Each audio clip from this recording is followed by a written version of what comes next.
Assalamualaikum warahmatullahi wabarakatuh. Alhamdulillahirabbil alamin wassalatu wassalamu ala nabiyyina Muhammadin wa ala alihi wa sahbihi ajma'in, amma ba'd. Bapak Ibu sekalian rahimakumullah, alhamdulillah segala syukur senantiasa kita panjatkan kepada Allah Subhanahu wa taala, yang mana pada pagi hari ini Allah Subhanahu wa taala masih memberikan kepada kita kenikmatan yang sangat banyak sekali, dan nikmat yang terbesar adalah nikmat berupa iman dan Islam. Semoga Allah Subhanahu wa taala mengaruniakan kepada kita keistiqomahan di atas Islam dan Sunnah, dan semoga kita semuanya diwafatkan Allah Subhanahu wa taala dalam keadaan husnul khatimah. Amin. Bapak sekalian rahimakumullah, kita lanjutkan kembali pembahasan kita tentang hadis Arba'in An-Nawawi, yaitu sekumpulan hadis yang dikumpulkan oleh Al-Imam An-Nawawi rahimahullah ta'ala, yang berisi tentang pokok-pokok agama Islam. Kita bacakan hadisnya. Sekarang kita masuk hadis yang ke-37. Ali bin Abbas radhiyallahu anhuma 'an Nabi sallallahu alaihi wasallam fima yarwi 'an rabbih tabaraka wa ta'ala qala inna Allaha kataba al-hasanati was-sayyi'at thumma bayyana dhalik faman hamma bihasanatin falam ya'malha katabaha Allahu 'indahu hasanatan kamilah wa in hamma biha fa'amilaha katabaha Allahu 'indahu 'ashra hasanatin ila 700 dhi'fin ila ad'afin katsira wa in hamma bisayyi'atin falam ya'malha katabaha Allahu 'indahu hasanatan kamilah wa in hamma biha fa'amilaha katabaha Allahu sayyi'atan wahidah. Rawahu al-Bukhari wa Muslim fi sahihayhima bihadhihi al-huruf. Dari Ibnu Abbas radhiyallahu anhuma, dari Rasulullah sallallahu alaihi wasallam, tentang hadis yang beliau riwayatkan dari Rabbnya tabaraka wa ta'ala. Beliau sallallahu alaihi wasallam bersabda, sesungguhnya Allah menulis kebaikan-kebaikan dan keburukan-keburukan. Kemudian menjelaskannya, barang siapa yang berniat melakukan kebaikan lalu tidak mengerjakannya, maka Allah menulis itu di sisinya sebagai satu kebaikan yang sempurna. Dan jika ia berniat mengerjakan kebaikan lalu mengerjakannya, maka Allah menulis itu di sisinya sebagai 10 kebaikan hingga 700 kali lipat, hingga perlipatan yang banyak. Jika dia berniat melakukan keburukan lalu tidak jadi mengerjakannya, maka Allah menulis itu di sisinya sebagai satu kebaikan yang sempurna. Dan jika dia berniat melakukan keburukan lalu mengerjakannya, maka Allah menulis itu sebagai satu keburukan. Hadis Bukhari dan Muslim di dalam kitab sahih keduanya dengan lafaz ini. Bapak sekalian rahimakumullah, hadis ini menunjukkan betapa besarnya rahmat dan kebaikan Allah Subhanahu wa taala kepada para hambanya, kepada kita semuanya.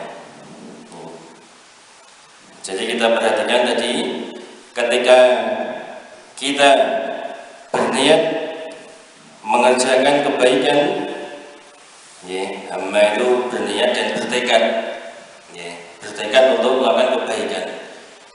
Jadi tidak hanya sekedar terlintas gitu aja, pengen kajian gitu aja. Neng orang ngomong-ngomong tidak ada usaha itu apa, daftar haji, mengumpulkan duit dan seterusnya. sekilas itu aja, kita enak ya ngaji ya gitu dong. Nah, amal di sini maksudnya adalah dia bertekad untuk melakukan kebaikan, dan kemudian dia ada usaha untuk melakukannya. Akan tetapi dia tidak mengerjakannya, mungkin terhalang oleh sesuatu.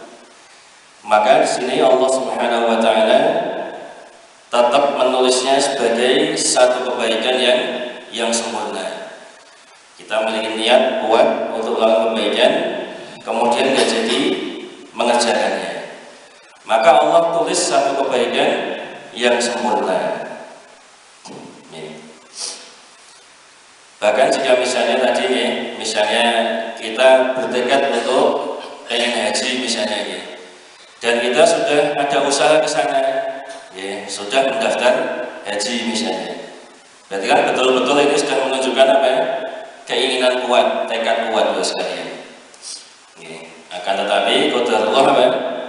Ya mungkin sudah meninggal duluan misalnya, karena antriannya lama, sudah meninggal duluan. Ini tercatat sebagai apa? Kebaikan yang sempurna. Karena dia sudah berniat haji dan sudah ada usaha untuk ke arah sana, sudah ada usaha untuk melakukannya. Enggak hanya sekedar tadi berangkat-angkat toh, kita enak ya kaji ya gitu. Tapi enggak ada usaha duit-duit orang yang daftar, tak putus lumayan ini usaha gitu kan. Akhirnya mati dulu kan, belum daftar haji, padahal sebenarnya dia sudah punya duit untuk daftar haji. Maka ini beda hukumnya dengan yang tadi itu. Dia sudah ada keinginan kuat, sudah punya uang, langsung dia daftarkan. Qadarullah ada regulasi, antriannya lama apa boleh buat. Dia menunggu, ternyata qadarullah sudah meninggal duluan. Maka tetap dicatat sebagai pahala haji yang sempurna.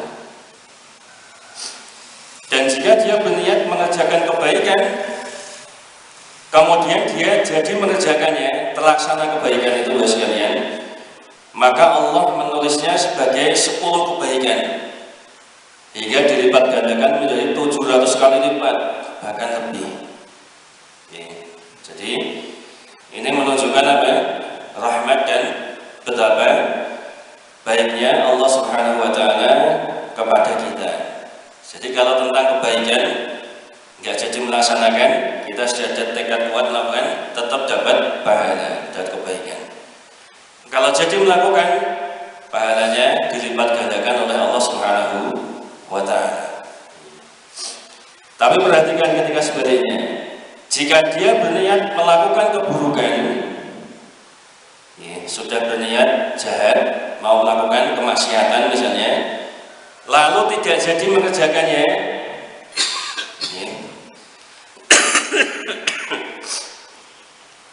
maka Allah menulis itu di sisinya sebagai satu kebaikan yang sempurna.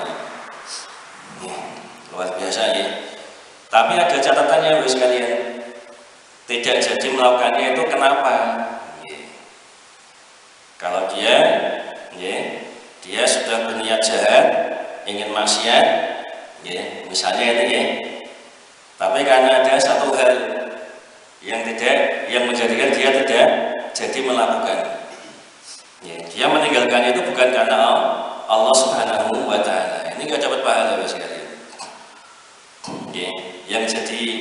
Yang dapat pahala itu kalau misalnya ini kita mau ingin bermaksiat. Kita sudah berjalan ini menuju tempat maksiat, di tengah jalan, dengar ceramahnya Pak Umar misalnya. Oh, Pak Umar ceramah tentang apa? Bahayanya zina misalnya. Wah, gak situ. Dia ingat sama Allah, astagfirullah. Saya nggak jadi apa? Maksiat. Diingatkan sama Pak Umar. Akhirnya dia meninggalkan itu nggak jadi melaksanakan. Kenapa? Takut sama Allah. Sadar dia istighfar. Nah ini yang dapat apa? Dicatat sebagai kebaikan yang sempurna. Maka kalau misalnya sekalian kita sedang puasa misalnya, sedang puasa, ini merembet ke masalah fikih ini. Kita sedang puasa Ramadan ini, kita sudah berniat untuk mokel, mokelnya itu moka, kita mau moka. Ini kasus ini Pak. Kita sudah tenanan ini Pak, wis ngelas moka tenan ini wis jam 3 ya, mentor-mentor kita enak S3 ini. Sudah wis niat tenan Pak, wis budal pomah numpak motor golek bakul es tegan, diniati tenan Pak iki Pak. Nggih. Ternyata dicari sak bluro wis kentekan kabeh S3 ini. Apes dia Pak. Waduh telas Mas. Tekan kono telas Mas. Golek es buah telas Mas, entek kabeh salon-alon Mas kali. Akhirnya ya wis nek ngono gak sido. Tak tutup sampai maghrib. Pertanyaannya, niki hukumnya batal apa mboten puasanya Bu? Dia nggak jadi moka tuh, nggak jadi mokel. Batal apa mboten nih? Batal Pak. Puasanya sudah batal. Kenapa? Seandainya buka, mokel tenan Pak kawan. Apa saja dia kehabisan. Dan dia sudah ada keinginan, sudah ada tekad, sudah ada usaha untuk mokel Pak. Maka tetap hukumnya Pak, batal itu puasanya. Meskipun nggak jadi apa? Mokel. Jadi nggak sekedar terlintas itu ya. Kalau terlintas nggak ada hukumnya. Misalnya, wah S3 ini kita enak, cuma gitu aja ya. Tapi dia nggak ada usaha, cuma gitu aja. Tapi saya puasa lah gitu, seperti itu. Itu beda. Kalau tadi kan sudah ada tekad untuk melakukan tadi itu sekalian. Atau misalnya dia sudah ada niat untuk berbuat kejahatan, dia mau merampok rumahnya Pak Umar, Pak Umar ini rumahnya apik di desa Kauman ini cocok nanti rampok misalnya ini. Ini saya sudah Pak, ada usaha ini Pak, wis mau maling, wis ide mau menek tembok Pak, qadarullah kepleset Pak, timbul Pak, kakinya Pak patah, nggak jadi maling. Ini dicatat sebagai kebaikan apa tetap dosa nih? Tetap dosa Pak. Karena dia nggak jadi melakukan bukan karena Allah Pak, tapi apes tadi mau kepleset Pak. Kalau main tembok gak ada kepleset sekali poplek. Yes, gak situ lah, sekali poplek. Atau mau maling ini, Pak Jole Pak. Lapa Mas? Mboten kok Pak, gak situ maling Pak. Karena ada Pak Jole. Tapi dari rumah sudah niat ini Pak, maling Pak. Sudah ada usaha Pak. Sudah bawa perlengkapan mencuri tadi. Maka dia dapat apa? Dosa. Jadi yang dimaksud ini apa tadi? Yaitu dia berniat untuk melakukan keburukan, lalu dia tidak jadi mengerjakan karena Allah Subhanahu wa Ta'ala. Maka Allah tetap menulisnya sebagai satu kebaikan yang sempurna. Luar biasa sekali. Kemudian jika dia berniat untuk melakukan keburukan, lalu dia jadi mengeksekusinya, jadi dilakukan maka Allah hanya menulisnya sebagai satu keburukan saja. Perhatikan tadi bedanya tadi apa? Dengan kebaikan. Kalau kebaikan dia ada niat bertekad melakukan kebaikan dan dia jadi melaksanakan, maka Allah tidak cukup menulis satu kebaikan, tapi apa? Dilipat gandakan menjadi 10 sampai 700 kali lipat.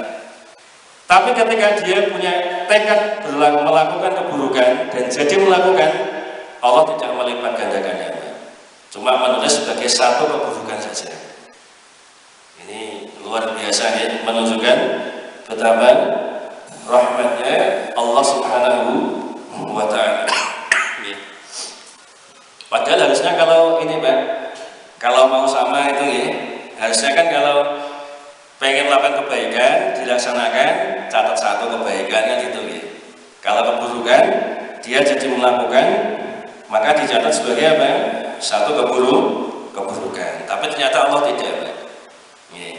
Jadi kalau dia melakukan keburukan, cuma dicatat satu keburukan saja. Tapi kalau bertekad melakukan kebaikan, kemudian dia apa? Dia melakukannya, maka Allah tidak cuma mencatat satu Pak, tapi dilipat gandakan 10 kali lipat sampai 700 kali lipat. Luar biasa. Maka seharusnya itu mudah Pak.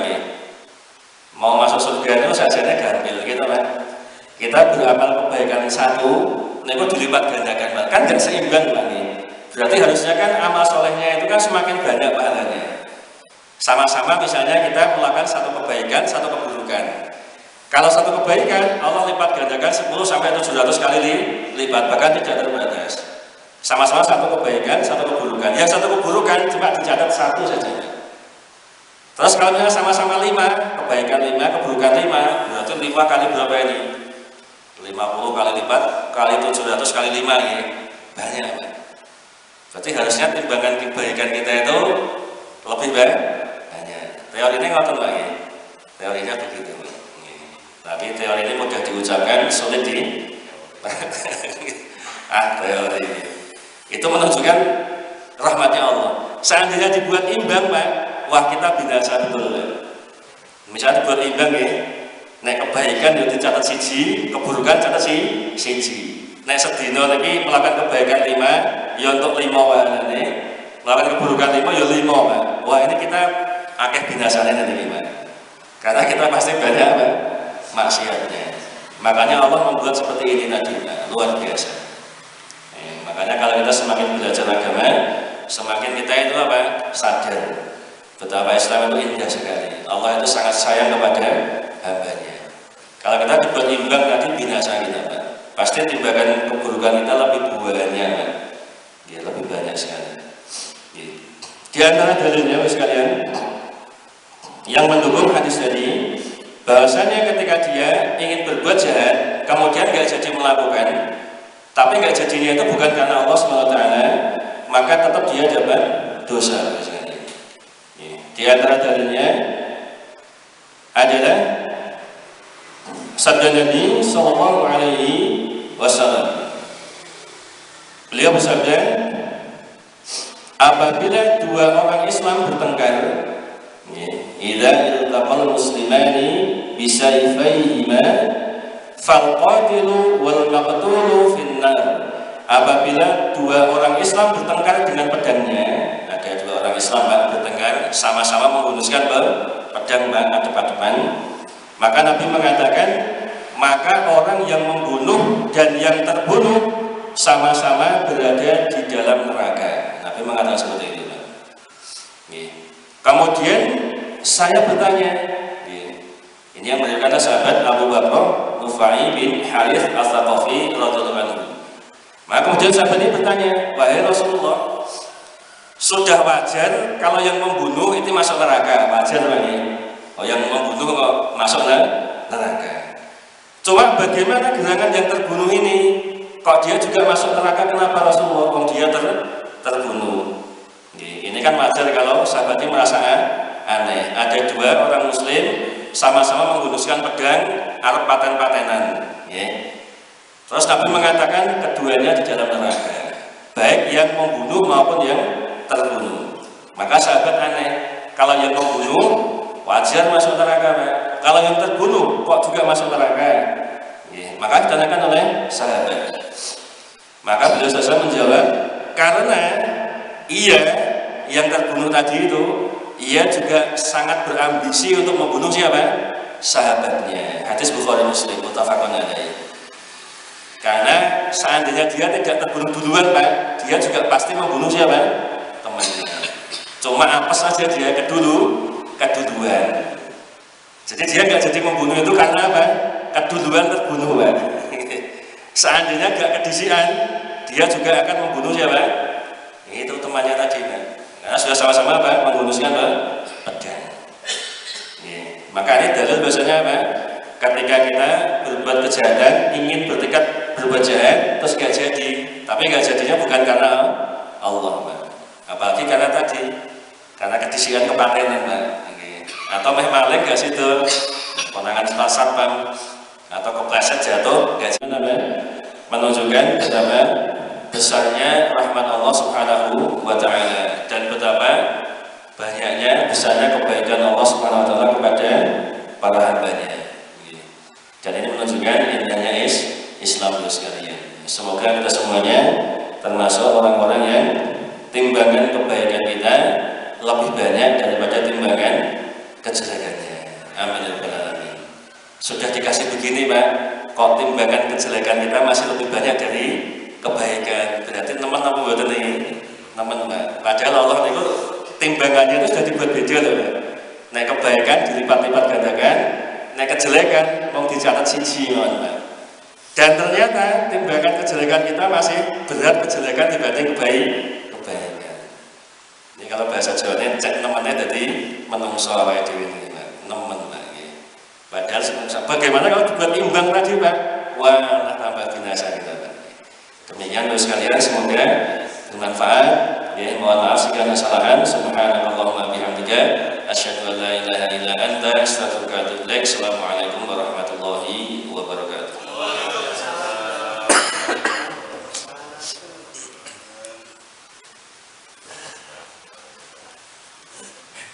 Jomplang.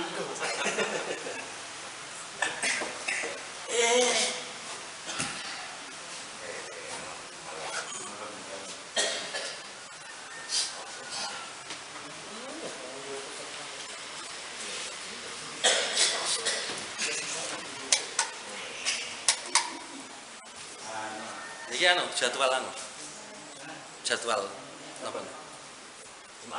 Nggih. Oh, menawa ya.